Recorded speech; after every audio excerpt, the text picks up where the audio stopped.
Olá a todos, aqui é Silvio do canal Oração e Palavra.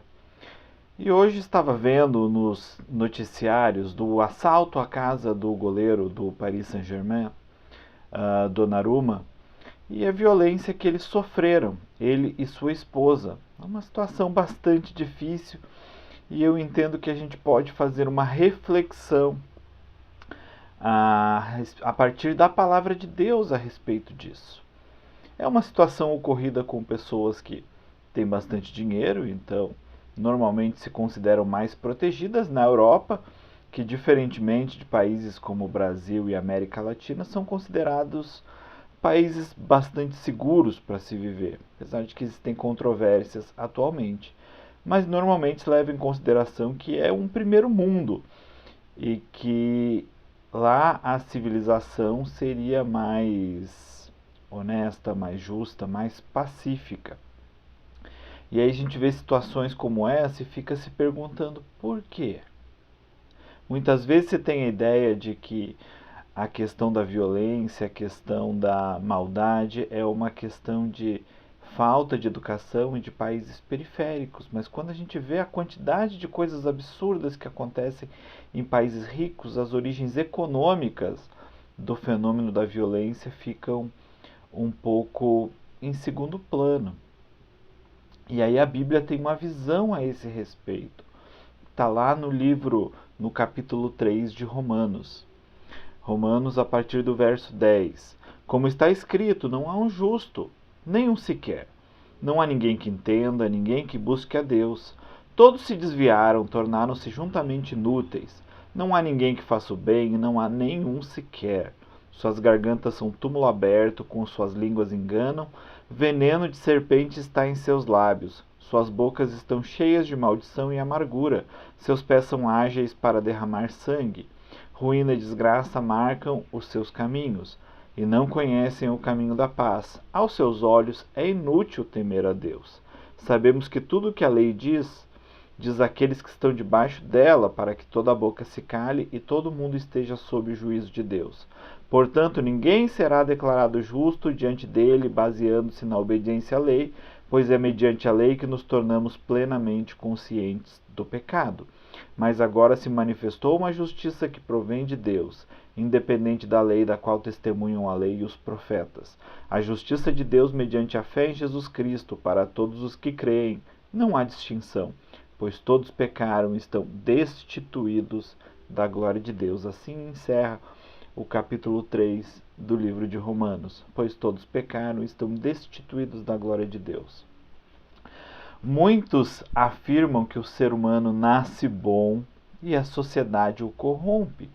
É uma visão de que o ser humano nasceria pelo menos neutro e ao longo do tempo ele é corrompido pela sociedade. Mas isso nos leva a um dilema, porque quem foi o primeiro ser humano, qual foi a primeira sociedade a corromper o primeiro ser humano que foi corrompido? A Bíblia tem uma visão diferente. Com a introdução do pecado no mundo através da desobediência de Adão e Eva, o ser humano passou a se afastar da vontade e dos planos de Deus, se afastar da lei de Deus. E nesse sentido, o ser humano começa a praticar a maior quantidade possíveis de maldades. A gente tem o primeiro assassinato lá em Caim e Abel, a gente tem as primeiras situações difíceis, a gente tem a vingança do neto de Caim, a gente tem depois uma impiedade que começa com a questão da Torre de Babel e depois ela tem um ápice grande na época de Noé, onde Deus decide pela primeira vez destruir a humanidade, mantendo apenas um casal, mantendo apenas Noé e sua família. Tá? Eram mais de um casal, mas era Noé e sua família. Dele descenderiam todos os outros. Então a gente tem a introdução da maldade no mundo. E Paulo estabelece que não existe um justo sequer. Ninguém é capaz de cumprir completamente a lei. E aqui a gente entende, como eu tenho falado nos últimos tempos, o problema não está na lei. A lei é boa, a lei é perfeita, a lei nos dá ciência daquilo que fazemos errado. O problema é o ser humano, que não é bom, que não é justo. Peguem situações onde a força policial deixa de agir, como em muitas greves que a gente teve no Brasil a respeito da polícia, a gente vai ver um monte de ditos cidadãos de bem furtando lojas, roubando, fazendo as maiores atrocidades. Todas as pessoas que se julgam incapazes de serem punidas, de serem presas, sejam em situações em que o poder público não está atuando, seja quando talvez tenham dinheiro muitas vezes para ficarem impunes, a impiedade, a maldade começa a aflorar cada vez mais. O que podemos falar a respeito de jogadores de futebol que se corrompem com casas de aposta, mesmo ganhando salários nababescos, verdadeiras fortunas? O que falarmos de jogadores de futebol, astros de Hollywood, que seduzem e abusam de mulheres e homens também, porque a gente tem uma situação ampla em toda essa situação, simplesmente com o sentimento de que por sua fama ou por seu dinheiro eles são inatingíveis, eles são dificilmente punidos. Tudo isso, pessoas que sob efeito de drogas ou de álcool revelam exatamente o que tem dentro do ser humano, que é uma maldade profunda. O texto do apóstolo Paulo fala: não existe um justo, não há um bom sequer. Todos se corromperam, todos se afastaram, todos julgam que temer a Deus é em vão.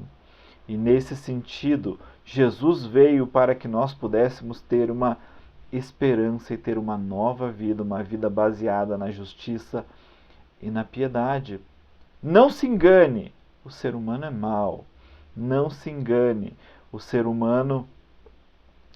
Dizem que se você dá poder ao ser humano, ele se revela, mas muitas pessoas que não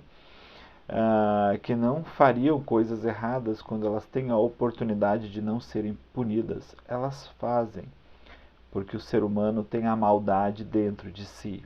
Não existe um bom sequer, não existe um justo, mas nós podemos, através do Espírito Santo, viver em novidade de vida. Essa é a mensagem do apóstolo: não se engane. A lei é boa, nós é que somos maus.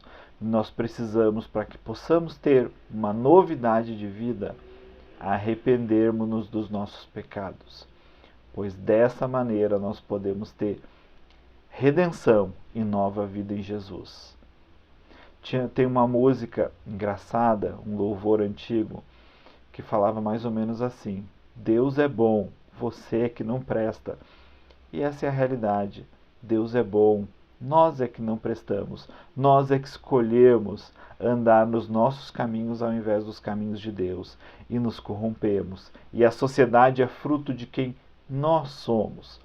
Mas Jesus veio para nos dar uma vida nova e criar uma nova sociedade a partir do que nós agora somos em Jesus.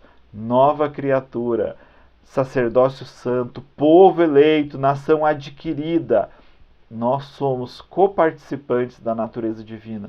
Jesus veio para que, através de uma transformação dentro de nós, o mundo seja transformado. Eu não acredito numa transformação externa, porque eu não acho que a sociedade tem o poder nem de corromper, nem de salvar o ser humano. Mas eu creio que pessoas cheias do Espírito Santo podem, como os apóstolos faziam, transtornar o mundo.